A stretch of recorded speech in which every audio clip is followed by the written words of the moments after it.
சாதி, மதம், இனம், மொழி என்று எந்தவிதமான வேறுபாடும் இல்லாமல் இந்த சமூகம் அவர்களுக்கெல்லாம் உணவுப் பொருட்களையும் குடிநீரையும் கொடுப்பதற்காக ஓடிக்கொண்டிருக்கிறார்களே, இந்த மானுட நேயத்தை பாருங்கள். இதில் நமக்கு படிப்பினை இல்லையா?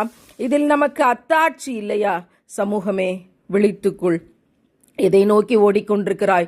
ஓடிக்கொண்டிருக்கிற தண்ணீரில் இதோ அடித்து செல்லப்பட்டு ஒரு உயிர் போய்விடக் கூடும் என்ற நிலையில் 5 பேர் சேர்ந்து உள்ளே போய் அவர்களும் சேர்ந்து சாகத்தான் போறார்களா என்ற நிலையில் எப்படியாவது பாதுகாக்க வேண்டும் என்று உயிரை அர்ப்பணித்து உழைக்கிற இவர்களுக்கு இந்த இம்மையில் கூலி என்ன?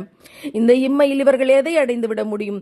உயிரை பணயம் வைத்து ஒவ்வொரு பிள்ளையையும் காப்பாற்றுவதற்காக நாம் இங்கே அடுத்த வேளை பிரியாணிக்காக திட்டமிடுகிற போது இப்படியும் இந்த உலகத்தில் நம்முடைய கேரளாவில் வயநாட்டில் யாரோ ஒரு இளைஞன் இப்படி தண்ணீருக்குள் புகுந்து ஒரு உயிரை காப்பாற்ற ஓடிக்கொண்டிருக்கிறான்.